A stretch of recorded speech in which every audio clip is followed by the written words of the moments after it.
आज इस वीडियो में आपको बताएंगे कि आप वंशावली कैसे बना सकते हैं। बिल्कुल एग्जैक्ट और सही तरीका इस वीडियो में आप सीखेंगे, क्योंकि वंशावली जो है कभी कभार हम ऐसा होता है कि हम जो है कई बार क्या करते हैं कि हमारे जितने भी वंशज हमको पता होते हैं, जो दादा के दादा हैं, उसके बाद उनके दादा हैं, अगर हमको पता है नाम, तो हम सब का जो है नाम लिख लेते हैं और उसके बाद हम पुश्ते दर पुश्त जो है कुर्सीनुमा मतलब कि हम बनाते हैं वंश जो है वो नीचे जो है स्टेप बाय स्टेप हम बनाते जाते हैं। लेकिन एग्जैक्ट तरीका क्या है, कैसे आपको बनाना है, आपको तो पता ही होगा कि अभी जो है बिहार में जो है भूमि सर्वे हो रहा है, तो उसमें एग्जैक्ट तरीका आपको सिखाएंगे कि जो बनाना है। और उसके बाद आपको जो है सरपंच से जाके आपको उसको अटेस्टेड करा देना है, साइन करवाना है और उसमें जो है मुहर मरवा लेना है। देखिए आपको क्या करना पड़ेगा। सबसे पहले मैं आपको बता दूं, ये आपको जो है एक A4 साइज़ पेपर ले लेना है। आपको घर में ही बनाना है, अपने खुद से बनाना है,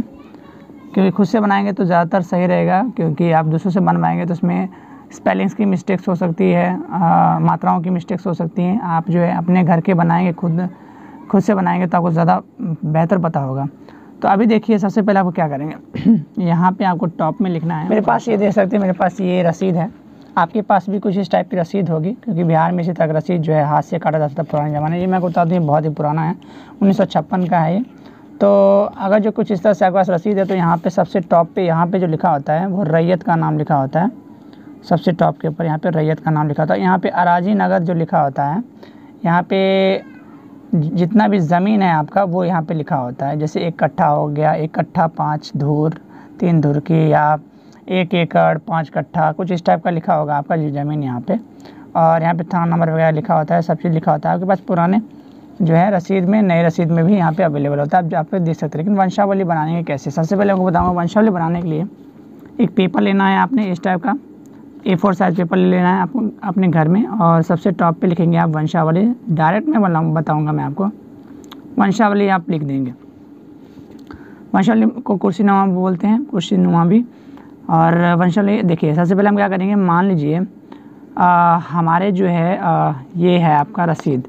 इस ज़मीन की जो रसीद है ये हमारे दादा के नाम से कट रहा है, लेकिन इससे पहले जो है दादा से पहले जो है दादा के पिताजी के नाम से कटता था, और उससे पहले जो है उनके पिताजी के नाम से करता। तो हम क्या सोचेंगे कि हमारा जो ज़मीन है वो दादा के दादा मतलब दादा के पिताजी के नाम का है।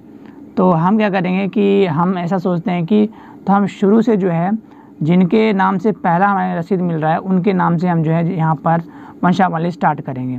लेकिन ऐसा नहीं है, हमारे पास हमारा ज़मीन में नाम नहीं है, हमारे पिताजी का नाम है लेकिन हमारा नहीं है, और पिताजी के पिताजी का नाम जो है उनसे पहले वाला सबका नाम है।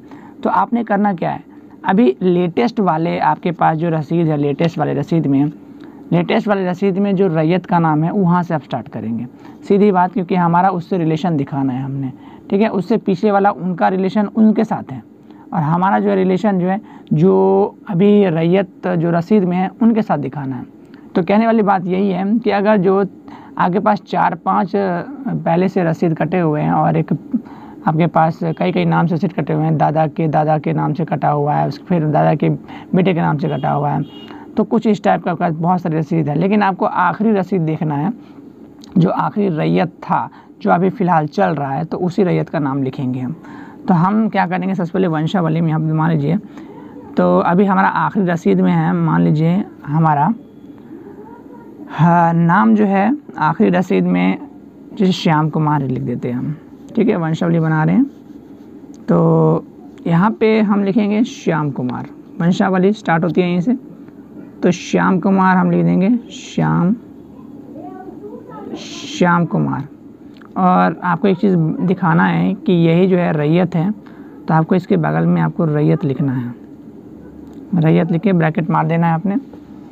अब ये देखिए, मैं ये दिखा रहा हूँ कि ये जो नाम है वो हमारा लेटेस्ट वाला जो रसीद करता है वो उसमें रैयत दिखाता है। ये इससे पिछला वाले में चाहे कुछ भी दिखाए, उनके से पहले जो है किसी और नाम से करता था, वो आपने नहीं देना है, ऐसे बहुत लंबा हो जाता है। आपको जस्ट जो लास्ट रसीद में नाम है वो आपने देना है, और लास्ट रसीद में जो रैयत है वही नाम देना है।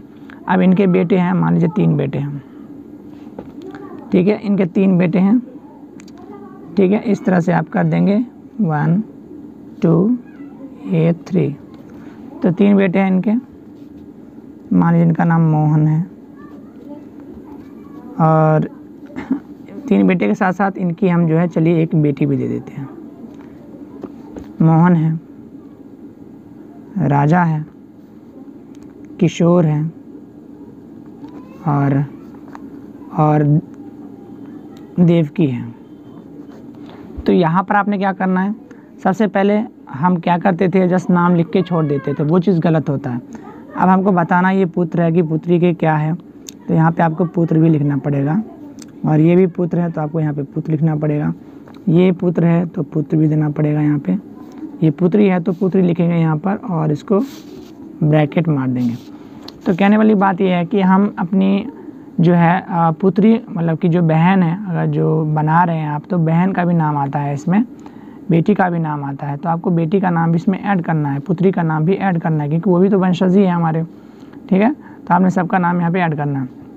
अब राजा के 3 पुत्र हैं, तो आप राजा के नीचे इस तरह लाइन ड्रॉ करके आप यहाँ पे 3 एरो बना सकते हैं। तो यहाँ पे कुछ भी लिख दिया हमने, यहाँ पे लिख दिया शेखर, लिख दिया यहाँ पे सुमन, लिख दिया यहाँ पर मनीष, लिख दिया यहाँ पर, यहाँ पे मनीष लिख दिया, और यहाँ पे मैंने लिख दिया पुत्र, ये हो गया पुत्र, और ये हो गया, चलो मनीषा लिख दिया मैंने पुत्री, तो ये भी हो गया।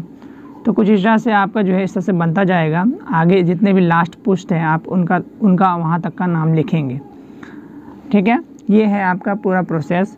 तो अभी बात ये है कि अब ये भी दिखाना है कि सुमन के जो है ये लास्ट, सुमन का जो है लास्ट जो इनके बच्चे हुए हैं, इनके भी 3 बच्चे हैं, छोटे छोटे हैं अभी, तो क्या उनका भी नाम लिखना ज़रूरी है? तो आप चाहेंगे तो इनका नाम भी हम लिख सकते हैं, नहीं चाहेंगे तो हम नहीं भी लिख सकते, क्योंकि अभी फ़िलहाल जो है हमने मालिकाना हक लेना है अपना प्रॉपर्टी में जो दादा के हैं।